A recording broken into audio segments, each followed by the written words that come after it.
I'm not saying, I'm saying in the administration that this is political. And I think this will be the worst process, yung impeachment process of the Vice President. Kasi gagamitin ng administrasyon ang lahat ng resources niya, ang lahat ng pinanghahawakan niya, maging ang Estado, pananakot, para makonvict si Inday Sara. Para pagdating ng eleksyon sa 2028, libre sila. OMG kabayan, ito pa ang mga revelasyon na matitindi. Ng pampulitikang motibo sa likod ng kanilang mga hakbang.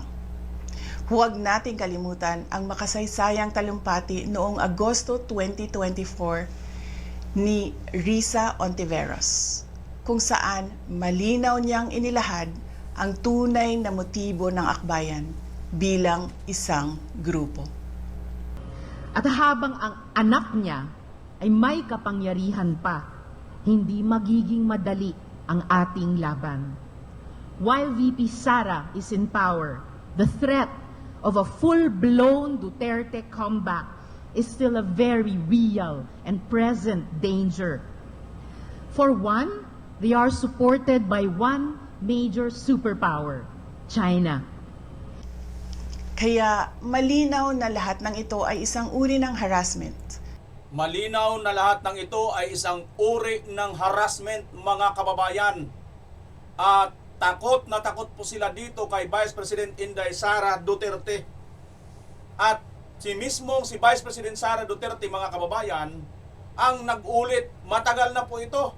Ito po ang atin sinasabi sa inyo, mga kababayan, na kailangan po natin ipaalala, ipaulit-ulit po ang mga nakaraang nangyayari kasi konektado po ito sa ating hinaharap, kabayan.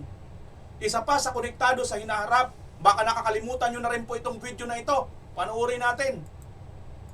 Hindi ko ipinagtatanggol or whatever, ano ha. Huwag niyo sana akong pag-isipan. Pero kung titingnan ninyo, nung unang 3 taon sa kabila ng pandemya ng nakaraang administrasyon, hindi baga, kahit papano, pinaspasan ng gobyerno ang mga trabaho. Dahil do sa build, marami hong mga Pilipino nabigyan ng trabaho.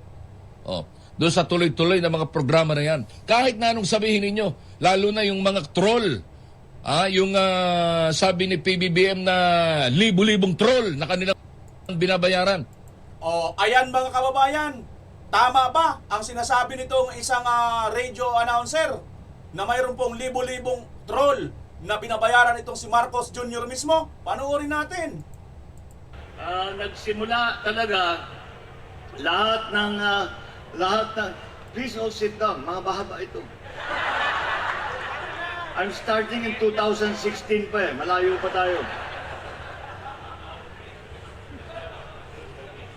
Nag-start talaga ito dahil noong 2016 nagpo-protesta tayo, wala tayong makuha na oras sa ABS, wala tayong makuha sa Channel 7, wala tayong makuha sa Inquirer, wala tayong makuha sa Philstar, binabanat-banatan tayo ng Rappler. Sabi ko, the only option that we have is social media. Kaya June kami nag-concentrate. Kaya nag-hire ako ng libo-libo na troll army. Ayan mga kababayan, yan ba ay hindi dapat paulit-ulitin natin? Kahit 1 milyon, 1,000,000 paulit-ulit, hindi pa ako magsasawa. Sapagkat ito po ay katotohanan at hindi po ito iay. Kung hate mo ito na paulit-ulit, kabayan, hindi ka para dito. Malamang isa ka sa mga tinatamaan ng atin pong ginagawang video dito. Kasi bakit mo kukontrahin? Marami po kasi ako nababasang nagko-comment. Paulit-ulit ka na lang, Bimar, mga lumang mga video. Tandaan po ninyo, lahat ng ito ay nagmula doon sa mga nakaraan. Kita mo itong administrasyon na ito, lahat ng pangbabato dito sa mga Duterte ay nakaraan pa.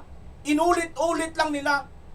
Napatunayan naman, katulad itong nagsalita kanina na radio announcer, nung panahon ni Duterte, paspasan ang build. Totoo, mayroon tayong pandemic. Pero paspasan ang trabaho. Paspasan ang build at marami pong nagawang proyekto. Bagamat malaki po ang utang natin noon. Oo, malaki utang pero malaki rin ang nagawang proyekto despite na mayroon tayong sakuna, hindi lang sa Pilipinas, sa buong mundo.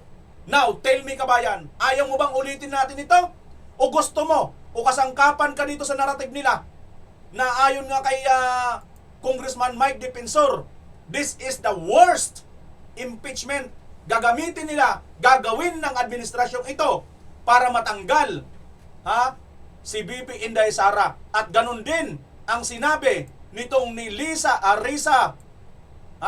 Hontiveros na binanggit na matagal na pinaalala ni Vice President Inday Sara Duterte na wag natin kalimutan, ito talaga ang kanilang focus. Bilang isang grupo. At habang ang anak niya ay may kapangyarihan pa, hindi magiging madali ang ating laban. Ayan mga kababayan, ganyan po ang kanilang pinapaikot na narrative. Paulit-ulit po yan. So wala pong saysay itong kanilang ginagawang impeachment. Pero daldal lang ba tayo dito mga kababayan? Wala ba tayong legal na basihan patungkol dito sa sinasabing impeachment? Nagsasalita lang ba tayo dahil pro-Duterte tayo? No, nung kakabayan. Dahil may mga abogado pong matatalino, may mga abogado pong matitino ang mga pag-iisip, yun po ngayon ang ating pakikinggan sa bidyong ito.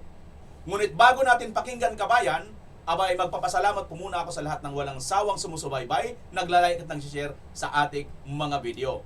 At doon naman sa mga basher at mga trolls, kasama doon sa libu-libong trolls na hinire ni Marcos Jr., I love you! I-share niyo ito sa lahat ng mga trolls ninyo. Ayaw, call! Mata pa ko, call! Sayang ang wrinkles! Smile naman dyan, kabayan, kasi dito po nabubisit lalo pag tumatawa tayo at nag-i-emote tayo dito kay Auntie Claire.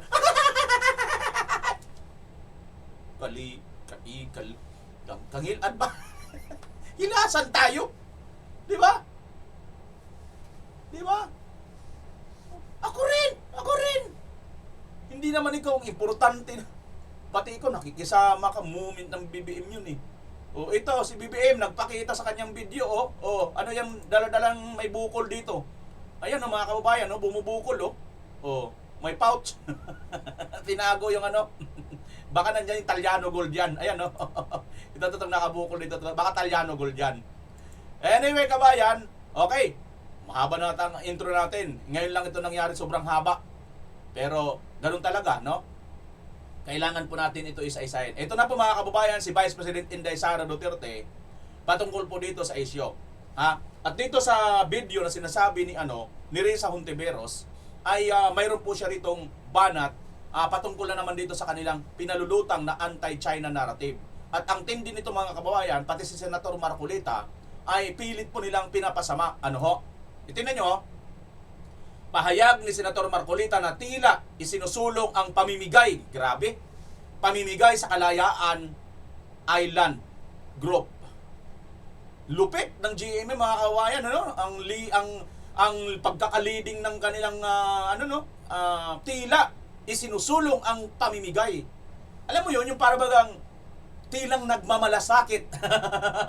Tila mayroon pa silang pakonsuelo. Pero pagdating doon, ang pamimigay, ito po yung matatatak sa utak ng mga demonyo ng mga troll na binayaran ni Marcos. Ang iba na nito ngayon, ang usapan ng mga troll nito, ayan pinamimigay ni Marcolita ang Pilipinas sa China. Hoy, mga ugok, na kayo? Booking na kayo sa inyong anti-China narrative. Wala akong problema. Ako man, anti-China din ako. Yan bang gusto ninyo? Nasabihin namin, anti-China din kami. Bakit? Kung anti-China kami, anti-ano rin kami. Anti-America din kami. Kaya niyo ba sabihin yan? Kasi pro-Pilipino ako. Pro-Pilipino ako. Yun lang. Hindi nyo kaya sabihin yan, Assalamualaikum warahmatullahi wabarakatuh. Madayaw, umayong adlaw kaninyong tanan. Magandang araw sa inyo lahat.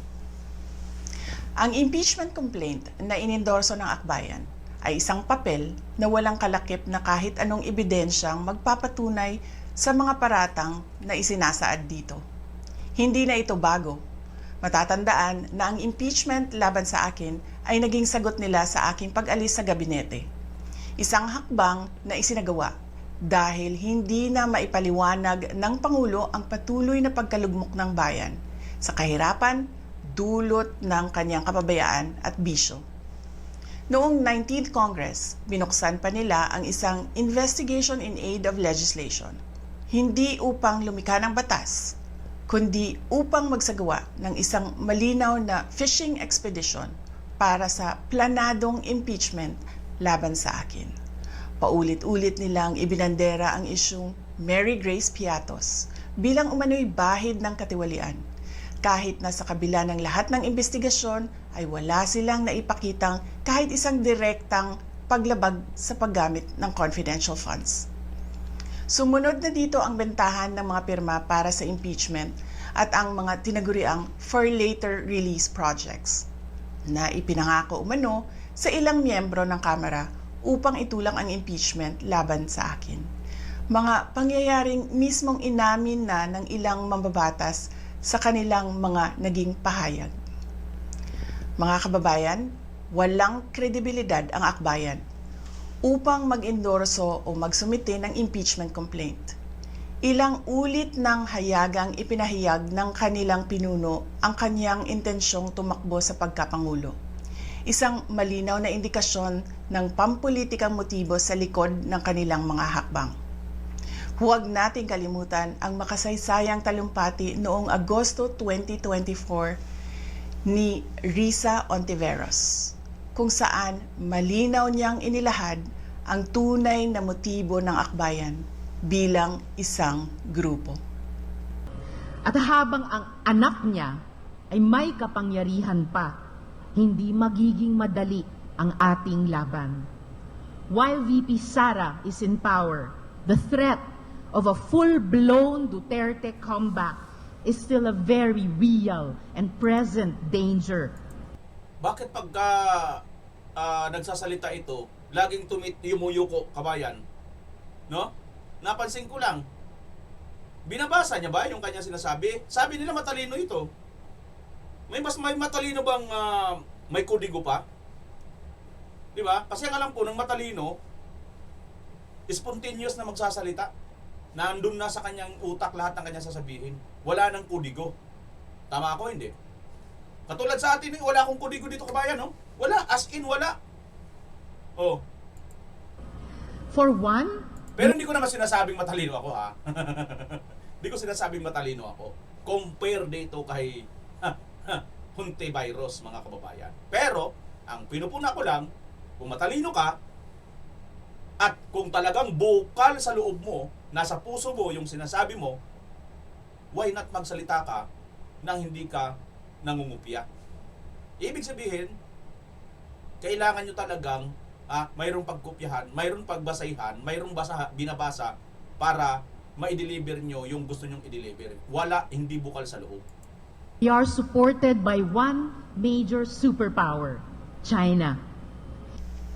Kaya malinaw na lahat ng ito ay isang uri ng harassment at pang-aabuso sa proseso ng impeachment ng grupong akbayan. Hindi malinaw kung ano ang ipinaglalaban nila para sa kaayusan ng bayan, pero napakalinaw ng kanilang pamumulitika at pagpapahirap sa usaping diplomasya ng ating bansa. Sa huli, ang tunay na laban ay hindi lamang laban ng iisang tao o iisang grupo. Ito ay laban para sa katotohanan at sa dangal ng ating bansa. Naway magsilbi itong paalala sa ating lahat na ang kapangyarihan ng impeachment ay hindi dapat ginagawang sandata ng politika, kundi isang banal na proseso para sa hustisya at pananagutan. Sapagkat kapag nanaig ang abuso, ang tunay na talunan ay ang sambayanang Pilipino. Syukran.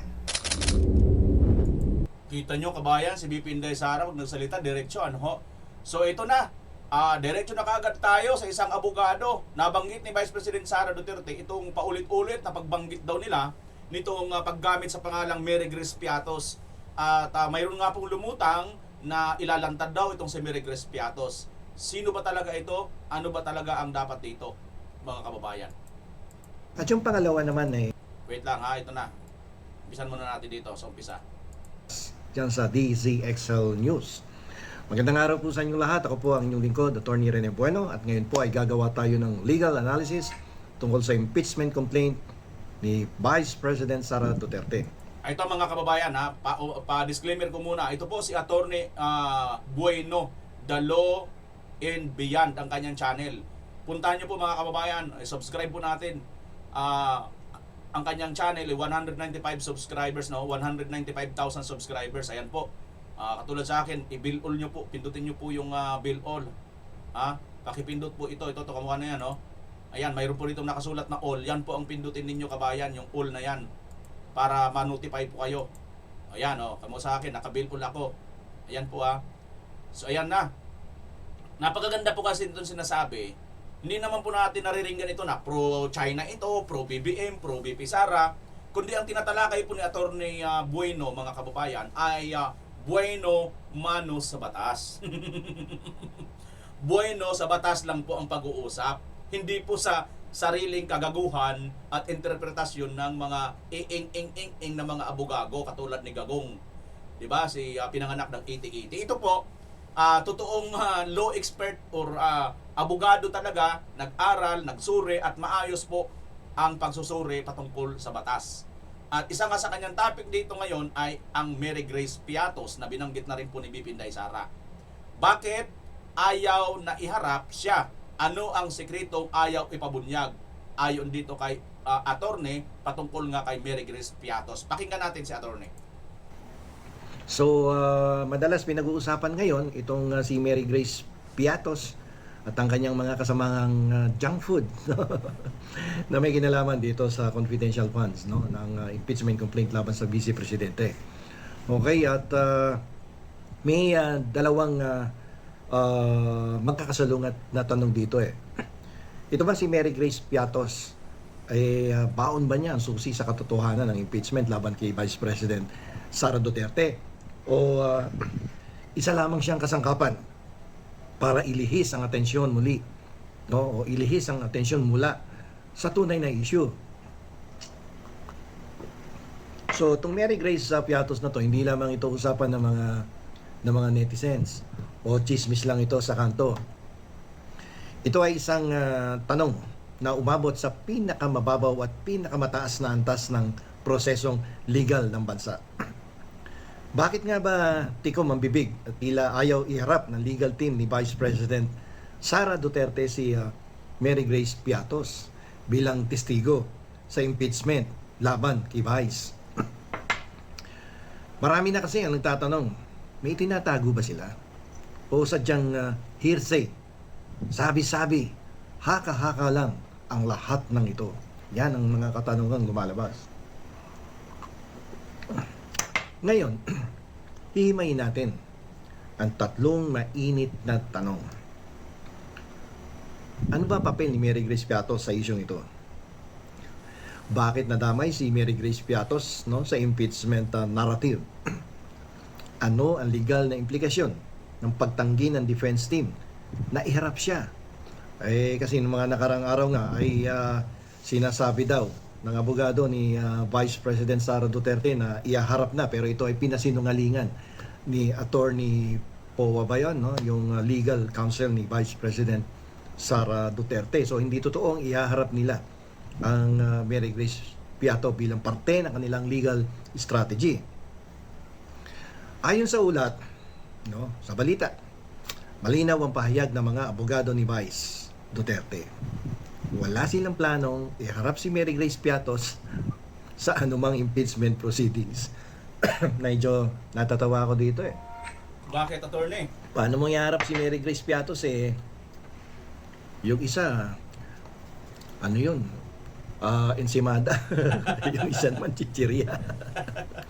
Okay, pero seriously, naglabas sila ng statement matapos maging viral ang pangalang ito sa social media at magkaroon ng samot-saring haka-haka sa mga comment sections, no, ng social media, different social media accounts. Ngayon, titingnan natin sa aspetong legal kung ano ang kabuluhan ng pagtangging ito na ilabas si Mary Grace Piatos. Si Mary Grace tsaka si Piatos nandoon lang sa grocery, no? Yung si Mary Grace naman nandoon lang sa podium tsaka sa Mega Mall. Okay, going back, no, seriously. Restaurant po yun eh. Sa legal framework, paano ba ipinipresenta ang mga testigo?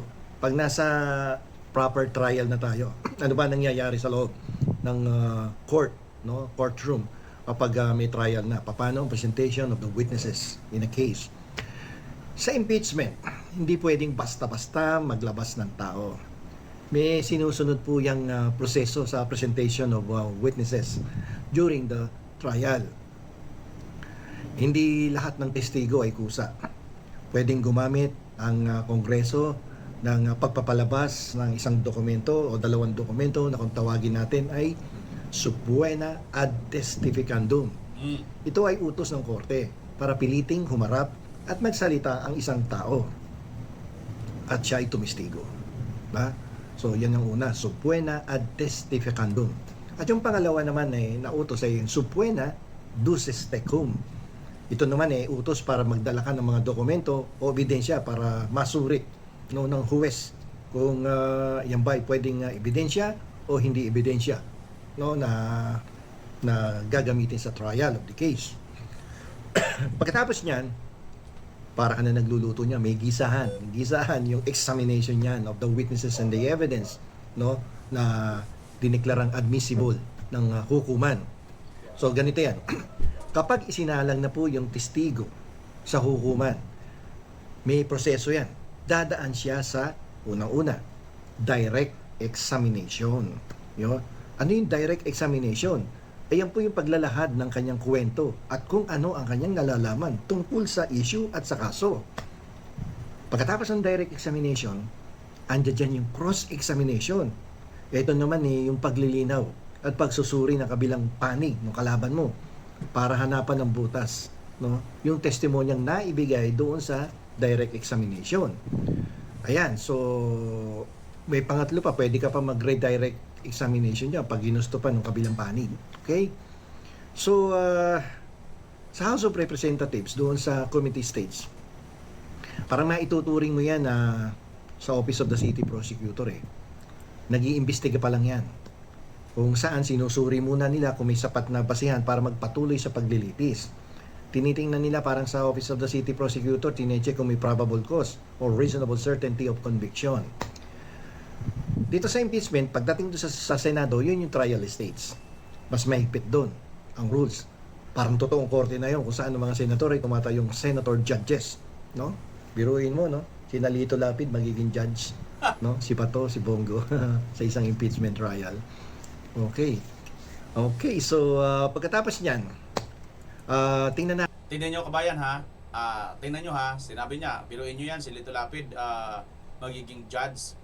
At itong si Bato at saka si Bongo magiging judge, di ba? Biruin nyo. Dito makikita nyo mga kababayan, neutral po ito. Ako sa tingin ko lang, neutral po ito kasi nga, una, binanggit niya si Lito Lapid, pro BBM yon. Si Bato at saka si Bongo ay pro Duterte. So dito makikita na neutral. Ano ba ang comparison niya sa tatlong 'yon? Hindi naman po sila abogado. At kahit hindi sila abogado, para sa akin, kahit naman papaano, may alam naman ng konti sa batas itong si Senator Bato dahil nga dati ring pulis, PNP, di ba? Chief. At si Senator Bongo, matagal na pong assistant ni PRRD yan, kaya bilang isang abogado si PRRD at tatagal ng nanungkulan, marami na rin pong nalalaman yan. Si Lito Lapid, mga kababayan, ano ba? Ang criteria ng Lito Lapid ay supremo. Ay nako. Tuloy natin. Dito nagpapakita ito si attorney, para sa akin, neutral. Hindi po ito siya pro BBM, pro Duterte. Balik tayo doon sa usapan na bakit tinanggihan ng defense team ni Sara Duterte na ipresenta itong si Piatos, si Mary Grace. Alam niyo po, kahit viral lang isang tao, hindi mandatory o obligasyon ng depensa ng legal team na iharap siya, no, as a witness in a case. So ganito yan.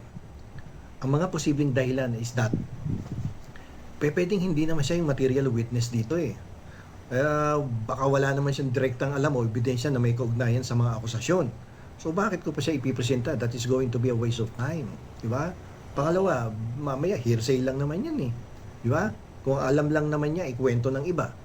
At hindi niya personal na naranasan, hindi ito karaniwang tatanggapin sa prosesong legal. So, alam niyo po yung pagpili ng mga testigo, parang chess yan eh. Hindi mo ilalabas lahat ng piyesa mo, no? Kung hindi naman siya talaga kailangan. O kung maaari pa itong makapaminsala sa iyong posisyon. So, bakit mo ilalabas kung makakasira lang sa legal position mo? So, dito tingnan natin yung malalim na pananaw natin dito. Teka lang, attorney ha, ang ganda ng sinabi nito, kinilabutan ako kasi ako nakakapaglaro po ako ng chess, bagamat hindi po ako magaling, no?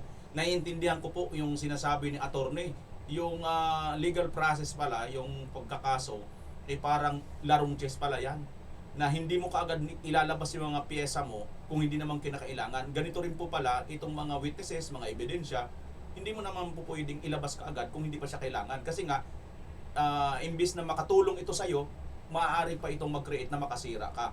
Let's say, halimbawa, sino rito mga naglalaro ng chess? I think marami sa aking viewers marunong maglaro ng chess, di ba?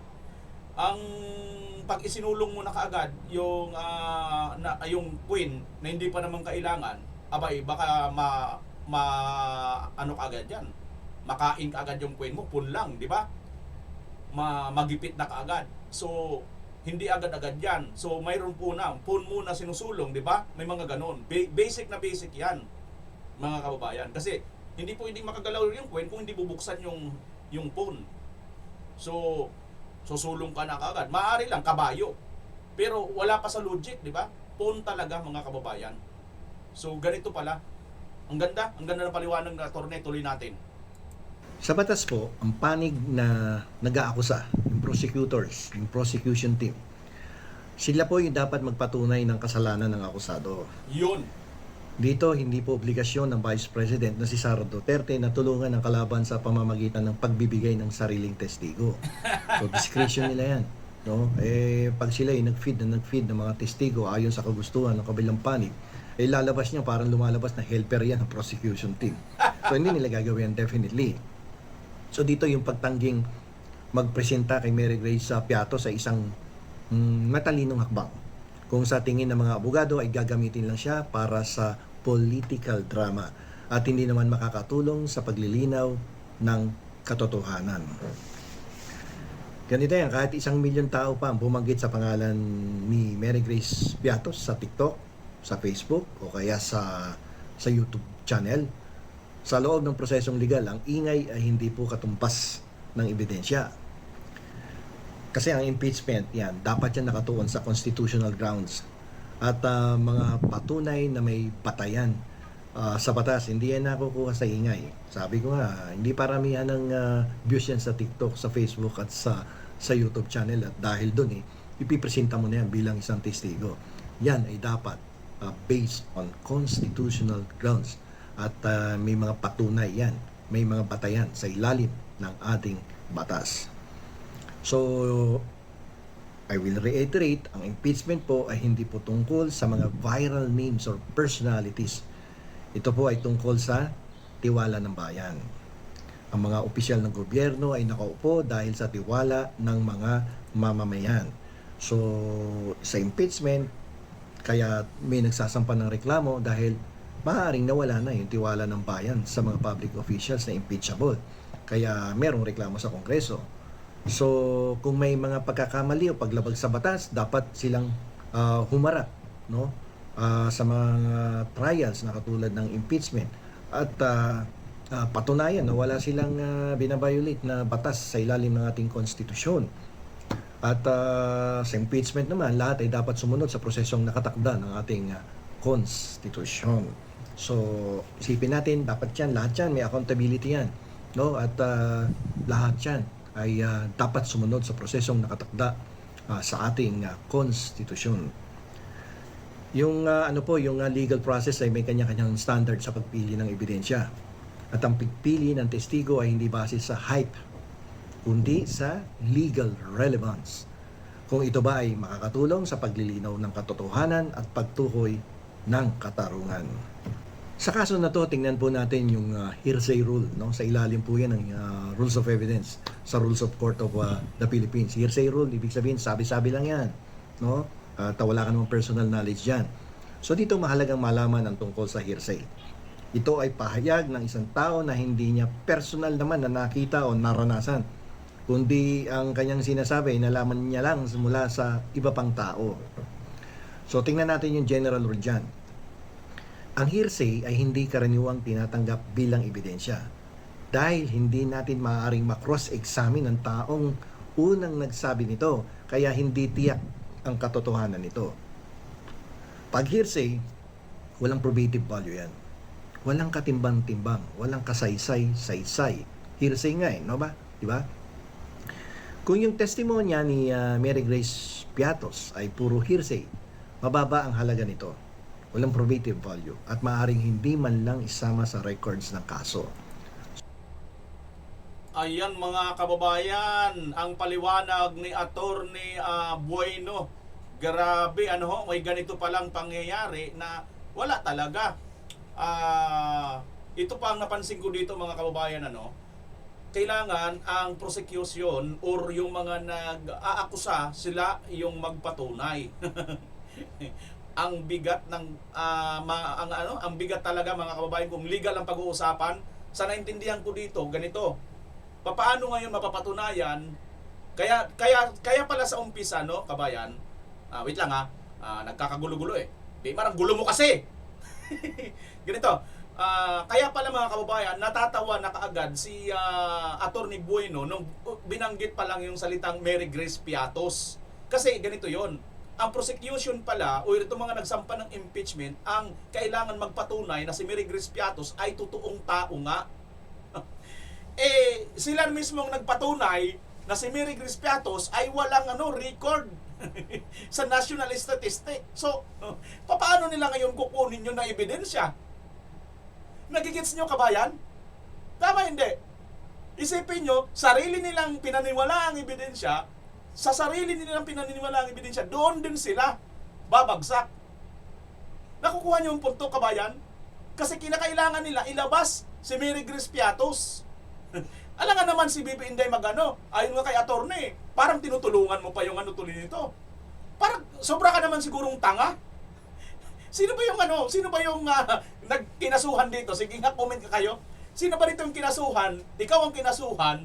Pagkatapos ngayon, yung nagkaso sa'yo, tinulungan mo ngayon maghanap ng mga ebidensya, binigyan mo ng mga ebidensya para ka makonvict. May ganun ba? Ganito ang gustong palabasin nitong mga nag-aakusa kay Vice President Inday Sara Duterte. Ganito ang pagkakaintindi ko sa paliwanag ni Attorney Bueno. I don't think mga kababayan ko, puro parehas tayo ng take up dito sa paliwanag ni Attorney Bueno patungkol nga dito kung sino talaga ang may obligasyon patunayan kung ikay nagkasala, ang nag-aakusa ba o yung inaakusahan. Sorry po kabayan. At dahil dyan, hindi po lulusot itong impeachment na ito. Ituloy na natin si Attorney Bueno dito sa kanilang programa sa DZXL. Tungkol doon sa pag-aksyon ng Secretary General na inendorso niya na, sinubmit na sa Office of the Speaker of the House ang dalawang reklamong impeachment against the Vice President. At ito nga ay nasa opisina ni Speaker Bongie D. At sa loob ng 10 araw ay kinakailangang ito ay ma-calendar at in 3 days after that, it must be referred to the Committee on Justice. Pero ang problema ditong nakikita ko, partner, ay yung sinabi ng Supreme Court sa desisyon nito noong 2025 na kailangan ang susunod na reklamo against the Vice President, if ever there will be, must start, yung lifting of the 1-year bar rule is on February 6. Itong dalawang reklamo... That is today, partner, That is today. Yes, today dapat kanina lang nag-start ang filing. But the problem, the legal problem that I can see here is the fact that they filed the impeachment complaint on February 2, which is contrary to the 2025 decision of the Supreme Court. And if you will try to look at the January 29 decision, you can see nothing that revise this decision of 2025 as regard this lifting of the one-year bar rule. So dito magkakaroon to ng banggaan ng talino ng mga abogado. Ano nga yun? Vice President Duterte. Battle of the ano? Battle of the brainstorm. Oo, naku. Magandang abangan to ha. Ako to sarili lang naman nating analysis to, partner, no. Hindi naman natin sinasabing tayo ay tama dito, pero ang basihan naman natin dito ay ang desisyon ng Korte Suprema at ang umiiral na probisyon sa ilalim ng ating saligang batas. So gagawa tayo ng legal analysis kung ito bang impeachment complaint na against Vice President Sara Duterte will prosper or mapupunta lang to sa basurahan or for violation of the law of the case, no, na dinesisyonan 2025. Oo. Yun nga, partner, ang isa-ilan nating mga pagprograma at episode dito, yung sinasabi mo, dapat pag-isipang mabuti, mag-usap-usap sila. Kasi baka ang pangamba natin dito, partner, mauwi rin sa wala. Ayun. So, kung mapapansin mo, partner, ay hindi gaanong kumikibo ang defense team, no, yung legal defense team ng Vice Presidente. Tahimik, partner. Na may kaugnayan dito sa impeachment complaint. Ikaw ba, matanong kita, ikaw ba meron ka bang naiisip kung bakit tahimik sila o natural lang sa kanila ang tahimik? Alam mo, partner, may kasabihan nga tayo na delikado ang tahimik. Diba? Mapanganib ang tahimik. Nag-iisip yan ng mga strategiya, partner, ng mga hakbangin yan. At bigla na lamang yung boom. O yun, partner. Yan ang iniisip ko sapagkat kanina nga nung ito ay ma-refer na sa Office of the Speaker of the House, ang aking iniisip dito ay the moment the Office of the Speaker referred the matter to the Committee on Justice. That will be the time that the defense team of the Vice President will institute the legal action to nullify the referral of the impeachment complaints against the Vice President. Why? Because of premature filing and violation of the one-year bar rule as provided for under the 1987 Constitution. Diyan kikilos bigla yan. At in order to prevent the Committee on Justice from conducting a hearing, no? Yung tinatawag nating determination of sufficiency in form and sufficiency in substance, the legal team of the Vice President perhaps might file a petition sa Supreme Court for prohibition and certiorari. Yun, lagi tayo naririnig yun, certiorari, partner. Oo. Para inalify, burahin. Burahin. Sa kanilang whiteboard, yung ini-refer na committee, ini-refer na complaint sa Committee on Justice. At yung prohibition naman ay upang pigilan sila na ipagpatuloy ang pag-conduct ng hearing dyan sa Committee on Justice because of the violation of the law. Oo. Now, given, partner, ganun ang mangyari, file na lang naman uli. File lang ng file. Partner. That will prevent them from filing the impeachment complaint against the Vice President, just like what happened to the impeachment complaint against the President Marcos.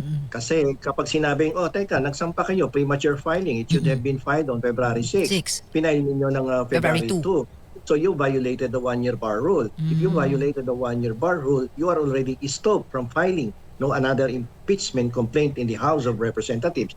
So to give a peace of mind on the part of the Vice President na mag-isip siya na ano ba to, mayat-maya pinasampahan ako ng reklamo impeachment. So if the defense, the legal team of the Vice President will become successful in filing the prohibition and the certiorari doon sa Korte Suprema, then tapos ang laban. Walang impeachment proceedings that will happen in the House and in the Senate impeachment court. Everything will become useless and wala na namang kabuhay-buhay. Oo nga. Nako. Sabi ni Mario Nanali, Atty. Bueno. Ayan mga kababayan, ang papile pala nito, kaya pala tahimik ang mga abogado ni Vice President Inday Sara Duterte. Ang analysis ni Atty. Bueno, magpapile po ito pag ito po ay isinampa na nila, isumiti na sa Committee on Justice. Yung katulad ng ginawa kay Marcos, di ba? Na dinala na doon sa Committee on Justice na pinamumunuan nga ni Luistro na nagtago ng kanyang wanted na asawa sa kasong rape. Yan mga kababayan. Di ba? So bago makarating doon kay Luestro, saka pa ngayon kikilos ito pong mga magagaling na abogado ni Vice President Sara Duterte para mag-submit or questionin at sabihin sa korte prohibition niya, wag pagbawalan yung proceedings na yan kasi linalabag niyan yung 1 year, no, or yung refiling ng February 6 at yung certiorari, mga kababayan. Ang sakit dahil maliliit lang yung galaw, di ba? Katulad itong galaw ng mga abogado ni BP Sara na i-final yung to-nullify dito sa ito sa impeachment dito sa kanya noon dahil nga sa 1-year bar roll. Ayun, kinatigan ng Supreme Court, unanimous pa. Ngayon, bukod sa kinatigan na nila ng unanimous, inaffirm pa nila at inulit-uli nila ng February 6. At yun ang inaffirm. So, ang kukulit, kasi nga po, alam nila, no, nawala talaga itong basihan. Ang gain na lang nila dito, mga kababayan, ay ingay lang. Ingay lang talaga. Gusto lang masiraan si Vice President Sara Duterte sa madlang publiko.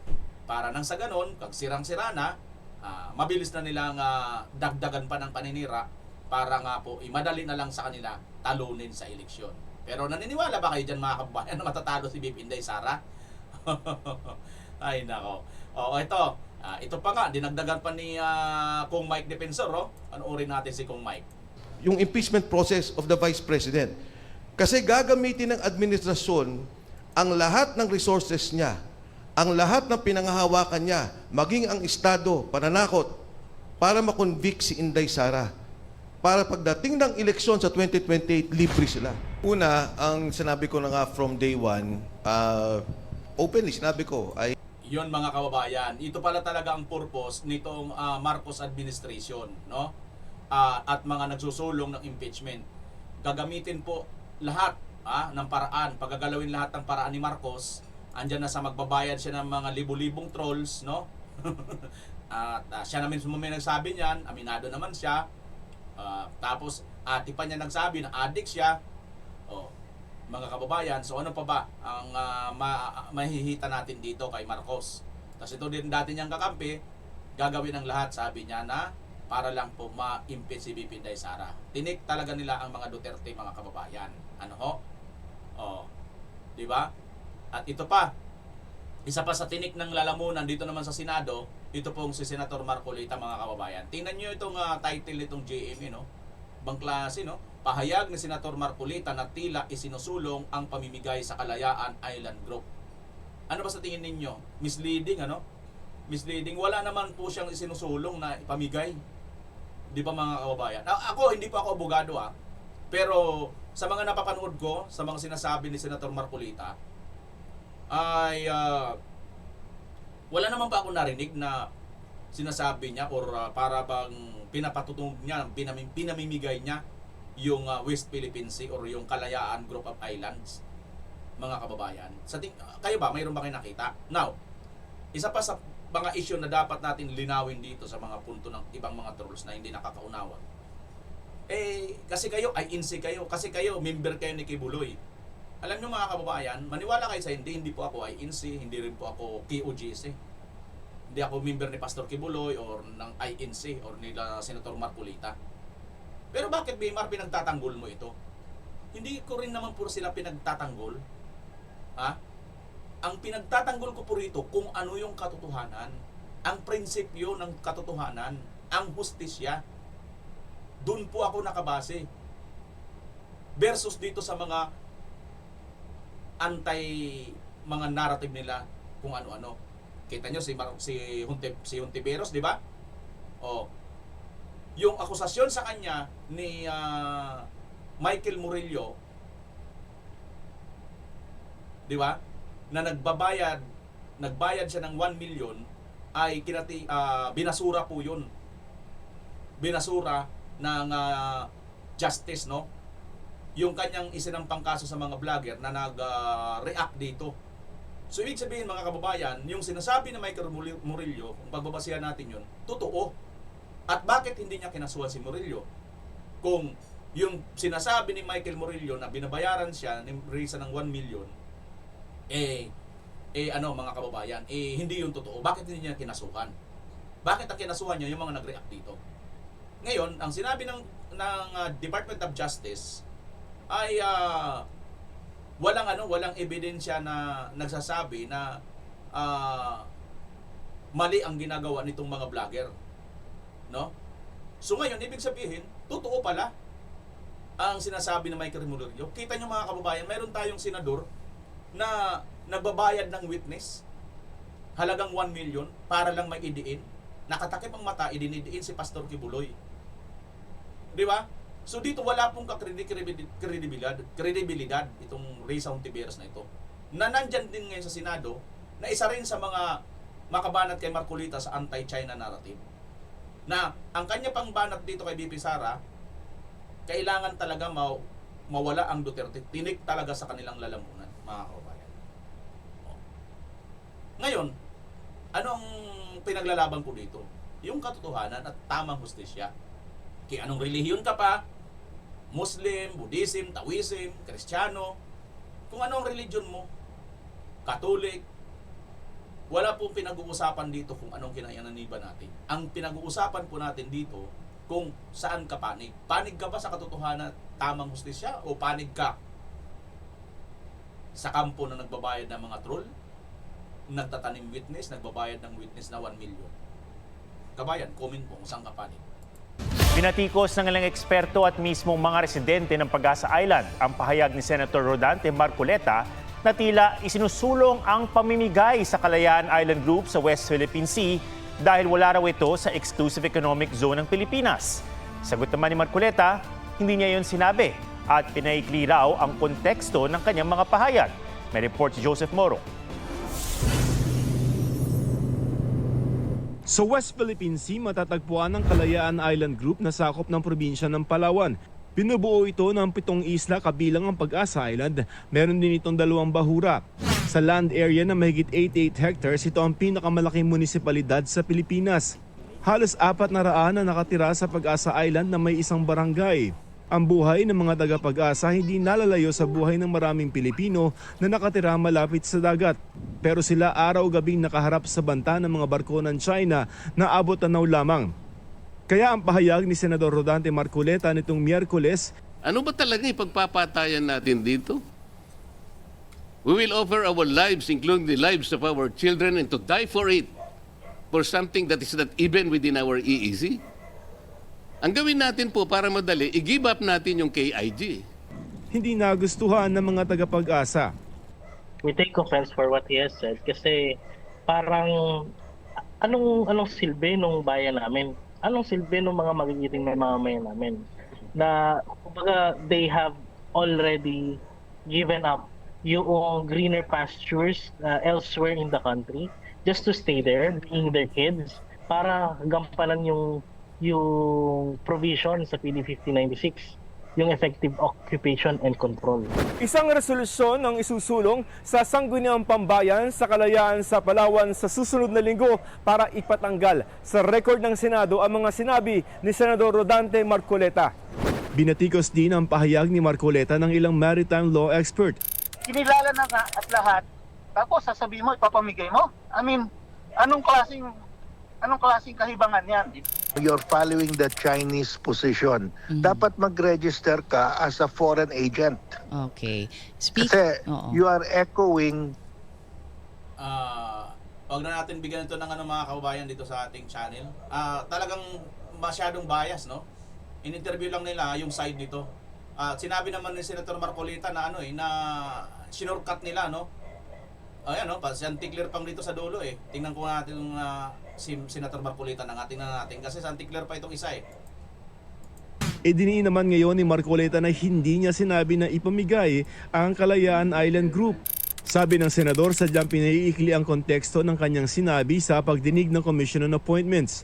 Ayon kay Marcoleta, sinabi niya na para maisama sa International Hydrographics Organization o IHO ang West Philippine Sea ay kailangan magdeposito ng mapa sa United Nations para ipaalam sa buong mundo na inaangkin natin ang bahagi ng high seas kabilang ang Kalayaan Island Group.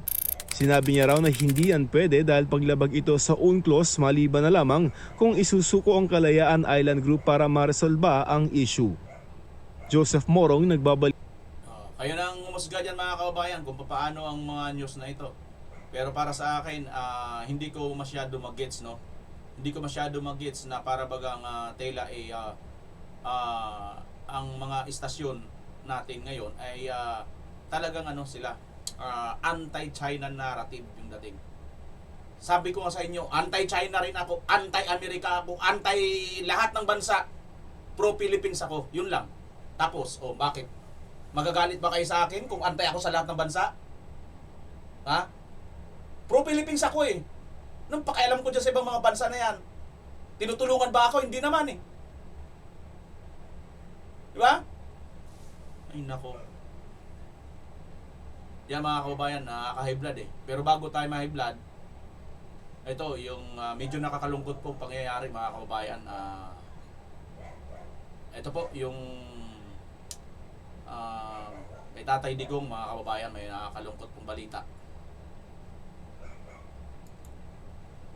Utol ni Digong pumanaw na. Ang kapatid po ni Tatay Digong mga kababayan, pumanaw na ang bunsong kapatid ni dating Pangulong Rodrigo Duterte na si Bong Duterte ayon sa anunsyo ng kanilang pinsan.